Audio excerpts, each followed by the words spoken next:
el- la continuidad de los contratos civiles o el anexo al tema de los contratos civiles. El contrato, como en el derecho civil, el contrato, como les comento, es un acuerdo de voluntad, como lo mencioné anteriormente, que crea o transfiere derechos y obligaciones. Los contratos se encuentran regulados en el Código Civil Federal de, este, de, de los artículos, perdón, los artículos 1792 a 1859. El, la pregunta es si siempre es importante que es un contrato. Va relacionado también con los convenios que producen o transfieren las obligaciones y derechos toman el nombre de contratos, artículo 1793. Un contrato es un acuerdo jurídico entre dos o más partes que genera derechos y obligaciones. Los requisitos para la existencia del contrato es de acuerdo al artículo 1794 del Código Civil. Tiene dos elementos de existencia. El consentimiento se refiere a la manifestación de voluntad de las partes, ya sea de forma expresa o de forma tácita. El objeto se refiere en primer lugar a objetos materiales como pueden ser bienes, como también se refiere al propósito del contrato, es decir, la obligación que se crea. Por ejemplo, en un contrato de arrendamiento el objeto sería el bien arrendado, pero también sería el derecho a usar el bien y la obligación de pagar la renta. Para la existencia del contrato se requiere consentimiento, objeto que puede ser materia del contrato.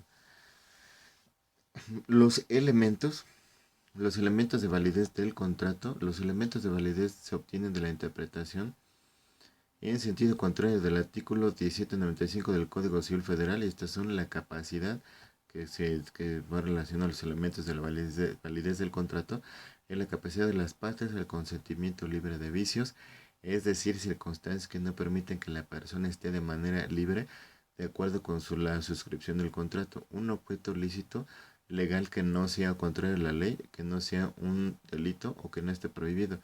La formalidad o solemnidad requerida por la ley. El contrato puede ser inválido por incapacidad legal de las partes o de una de ellas por vicios del consentimiento, porque su objeto o motivo o fin sea ilícito y porque el consentimiento no se haya manifestado de la forma que la ley establece. En el artículo 1795 del Código Civil, el artículo 1796 del mismo código menciona los contratos se perfeccionan por el mero consentimiento, excepto aquellos que deben revestir una forma establecida por la ley. Desde que se perfeccionan, obligan a los contratantes no solo al cumplimiento de lo expresamente pactado, sino también las consecuencias que según su naturaleza son conforme a la buena fe, al uso o a la ley. La validez y el cumplimiento de los contratos no puede dejarse al arbitrio de uno de los contratantes, porque entonces serían contrato o pacto leonino. La capacidad, el primer elemento para la validez de un contrato es la capacidad de las personas para contratar. Son hábiles para contratar todas las personas no exceptuadas por la ley. Artículo 1798. El consentimiento de los contratos puede ser expreso o tácito. Para ellos estará en lo siguiente. Se expresa cuando la voluntad se manifiesta verbalmente por escrito, por medios electrónicos, ópticos o por cualquier otra tecnología o por signos inequívocos, y el tácito resultará de hechos o de actos que lo presupongan o que autoricen a presumirlo, excepto en los casos en que por ley o por convenio la voluntad debe manifestarse expresamente.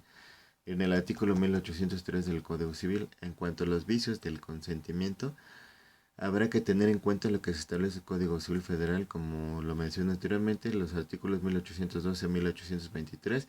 El consentimiento no es válido si ha sido dado por error, arrancado por violencia o sorprendido por dolo, para poder, en dado caso un ejemplo, despojar de una propiedad. El artículo 1812 del Código Civil, como lo menciona. El objeto son objeto de los contratos la cosa que el obligado debe dar, el hecho que el obligado debe hacer o no hacer, es el artículo 1824 del Código Civil.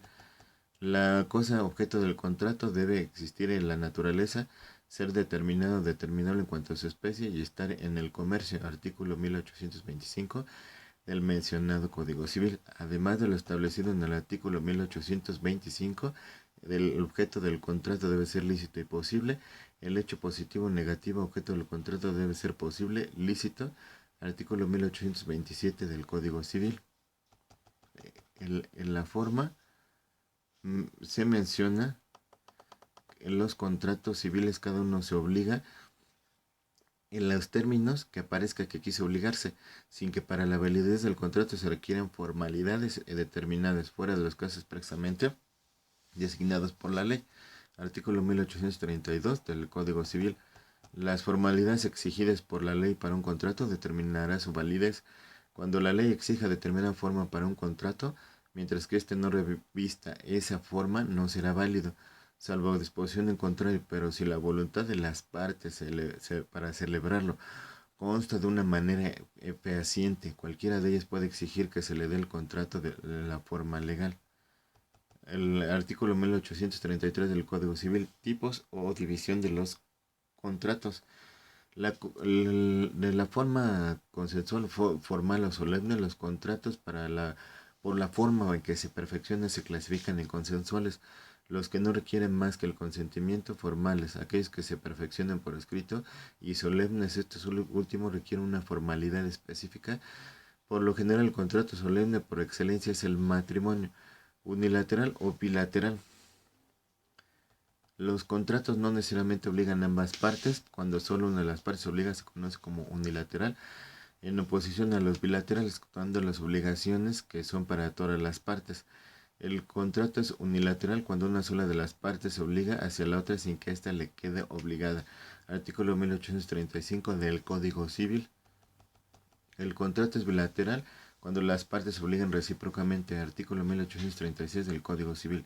Onerosos y gratuitos, cuando en el contrato hay beneficios y obligaciones para todos los intervinientes, se llama oneroso. Cuando el provecho es solo para una de las partes, el contrato se considera gratuito. El contrato es oneroso aquel en que se estipulan provechos y gravámenes recíprocos, y gratuito aquel en que el provecho es solamente para una de las partes, como se menciona. Está establecido en el artículo 1837 del mencionado Código Civil. Los contratos onerosos pueden ser conmutativos, que es cuando los beneficios o pérdidas son apreciables desde que se celebra. Son aleatorios cuando depende de algún hecho que no ha ocurrido, y hasta que no ocurra no se podrá saber los montos o cuantías de los beneficios o pérdidas. El contrato oneroso es conmutativo cuando las prestaciones que se deben las partes son ciertas desde que se celebra el contrato, de tal suerte que ellas pueden apreciar inmediatamente el beneficio o la pérdida que les causa este. Es aleatorio cuando la prestación debida depende de un acontecimiento incierto que hace que no sea posible la evaluación de la ganancia o pérdida, sino hasta que ese acontecimiento se realice. El artículo 1838 del Código Civil. Otros tipos de contratos: cuando sea necesario que se entregue la cosa para tener el contrato como perfecto, celebrando en todas sus formalidades, a este contrato se le conoce como contrato real. Pueden ser los contratos de tracto sucesivo o instantáneos. En los primeros las obligaciones se cumplen a lo largo de un tiempo, mientras que los segundos se llevan a cabo en un solo acto. Finalmente, son típicos aquellos que se encuentran literalmente descritos en la ley como la compraventa, y atípicos aquellos que no, como el contrato se establezca en la ley. Bueno, por mi parte es todo. Muy buenas noches. Te mando muchos saludos. Muchos besos. Gracias por la atención. Gracias.